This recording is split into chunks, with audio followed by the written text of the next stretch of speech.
I'm here on the island of Java in one of Indonesia's most beautiful cities, Yogyakarta, a unique place given the fact that it's the capital of the special region of Yogyakarta and is the country's only city ruled by a sultan. Yogyakarta has existed as a kingdom for 500 years, although it officially became part of Indonesia in 1950, 5 years after the country's independence.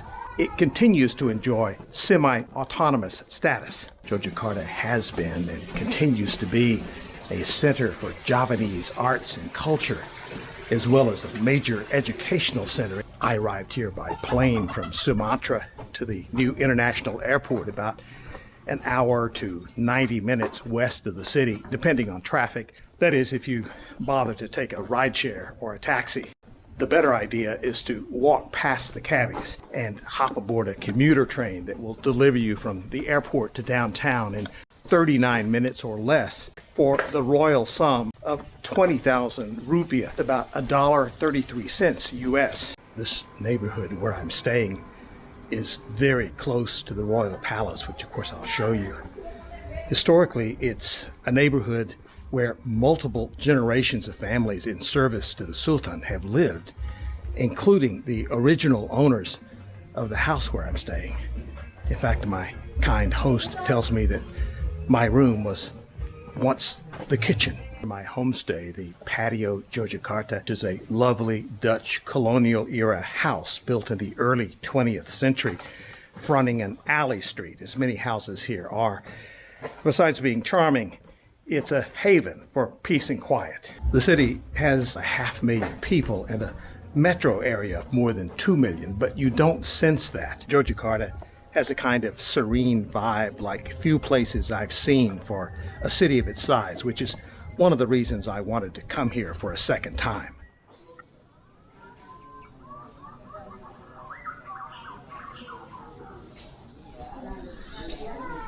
Yogyakarta isn't merely a city in Indonesia. It's the capital of the Yogyakarta special region and occupies a large chunk of southern Java. It's therefore ruled by a sultan, who also occupies the position of governor within the Indonesian governmental framework.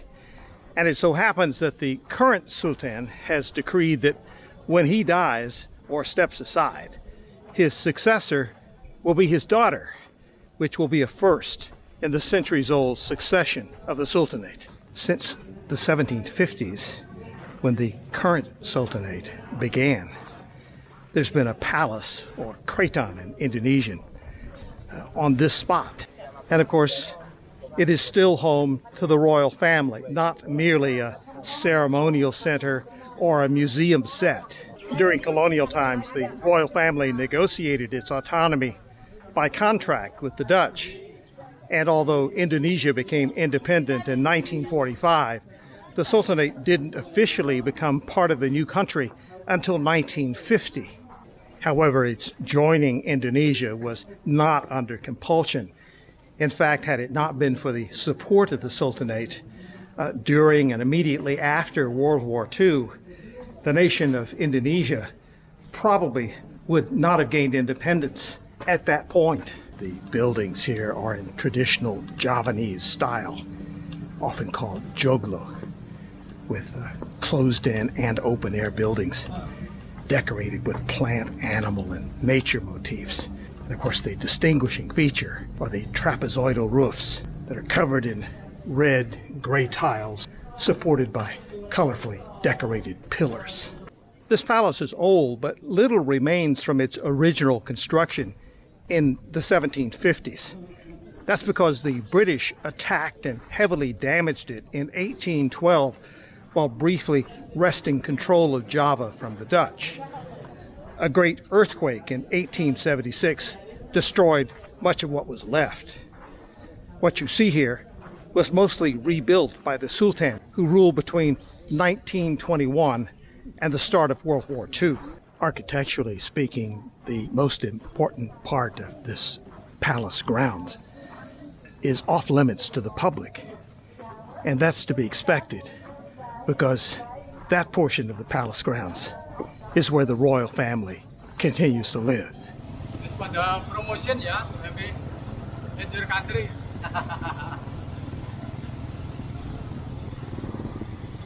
Well, no self-respecting trip to Yogyakarta would be complete without at least a brief tuk-tuk ride.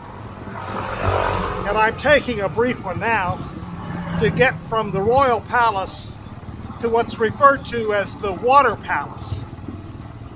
More about that when I get there.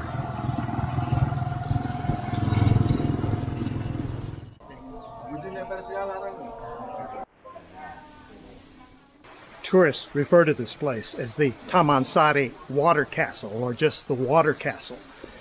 But in reality, it's the former private baths of the royal family. And while not emphasized as such these days, it also contains the quarters that once housed the harems of the early sultans.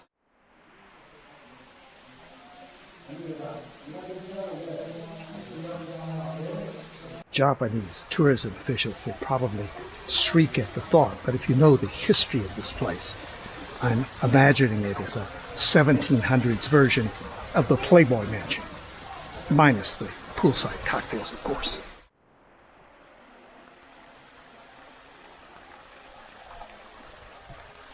These royal baths are only a tiny part of what's left of the once sprawling royal gardens. They once included manicured lawns, at least 2 artificial lakes, pavilions, and several other pools. Today, the central bathing complex is all that's left, the rest occupied by the residential neighborhood of Kampung Taman. This is really a storybook place built with classic 18th century European elements, not because the sultan responsible for its design in the 1750s had ever been to Europe, but he'd been to Batavia, the name the Dutch gave to Jakarta in 1619, when they started creating a Dutch East Indies version of Europe. Statuary, the elegant fountains, and the water features, all fit for a, shall we say, sultan.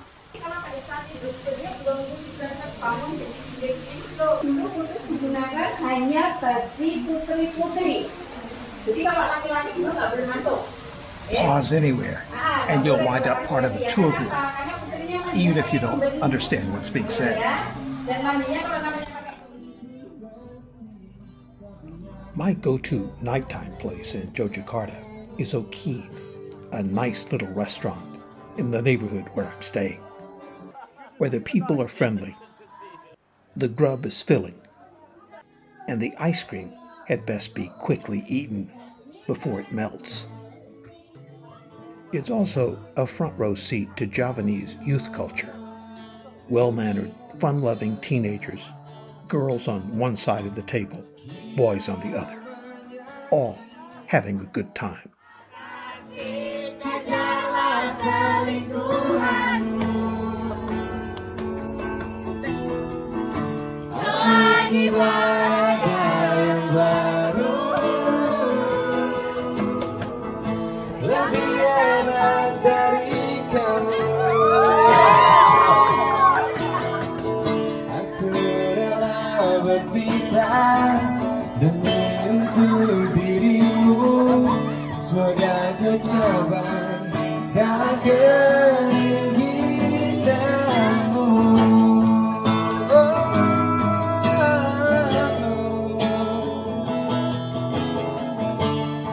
Oke, sekarang bisa minta suaranya yang paling tersakiti.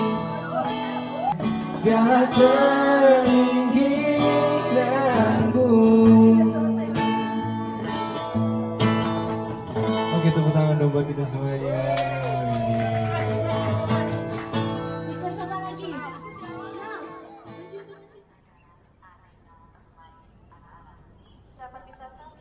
There are 2 world-class antiquities sites near Yogyakarta, the Buddhist temple of Borobudur, and this one, the Hindu temple compound of Prambanan.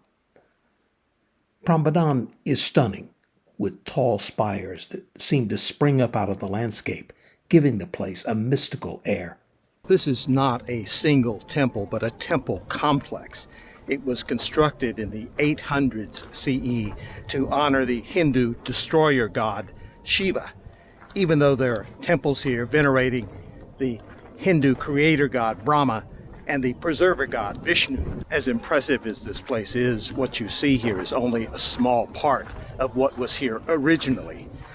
There were dozens of individual temples spread out on a wide, flat space that the early Hindu dynasty carved out of the jungle, even changing the course of a river to do it. Prambanan lasted only about 80 years before it was mysteriously abandoned in the 900s. Similar to Borobudur, it lay overgrown for centuries, but unlike Borobudur, Prambanan was largely dismantled, and many of its artifacts and sculptures ended up as garden decorations for Dutch settlers. Over time, the local Javanese who knew about the complex ceased to know who built it or how it came about, which gave rise to a fabulous mythology about its origins. And this is where it gets interesting. In about 1811, an engineer working for Sir Thomas Stamford Raffles, the British governor of the Dutch East Indies at the time, stumbled upon Prambanan. He commissioned a study of this place, and slowly the temple complex began to be explored, even as it continued to be looted and destroyed for its stone. Serious excavation didn't begin until the 1930s and was slowed by the Great Depression and World War II. It wouldn't gain momentum until well after Indonesian independence in 1945. In fact, not until the 1970s, 80s, and 90s was most of the restoration work accomplished, with lots more to be done. As proof, you need only look at the fields of stone stacked around the perimeter of this place for an indication of how little there is left standing of what was once here. There really aren't a lot of rooms in this temple. It's a series of terraces and patios with, of course, intricate carvings, lots of bas relief on the walls.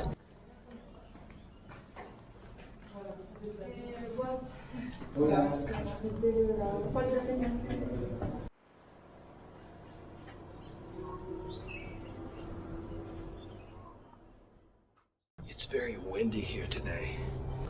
If you walk behind a wall, you're protected from the wind, but as I'm about to reach the very top and go into the inner chamber of this temple, the wind has subsided because there are solid walls on each side of me.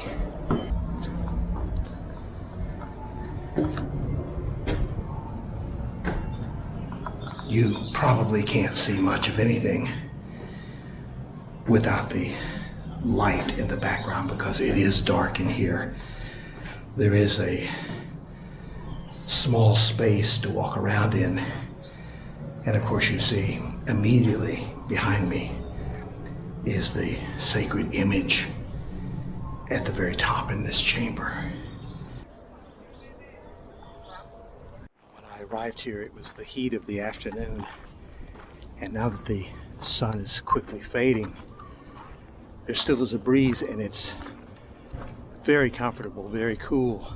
It's just amazing the difference even an hour can make as the sun gets lower and lower here, and these marvelous gardens surrounding this site are just a joy to walk in. Cool, gentle breeze now.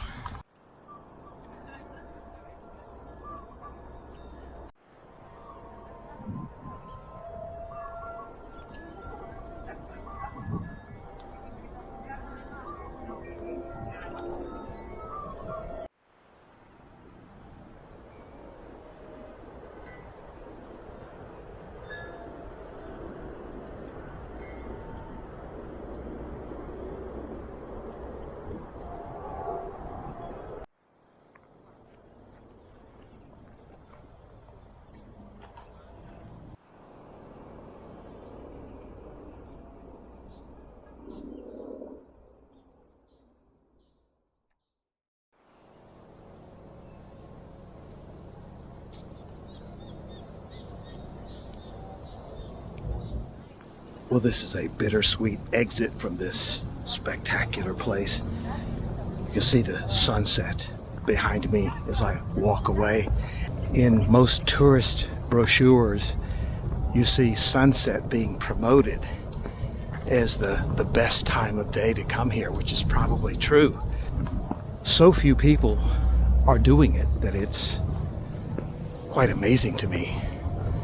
But what a spectacular place to see the sunset, or not, in front of one of the most elegant Hindu temples you'll find anywhere. Next, from Yogyakarta, I journey to the great jungle temple at Borobudur.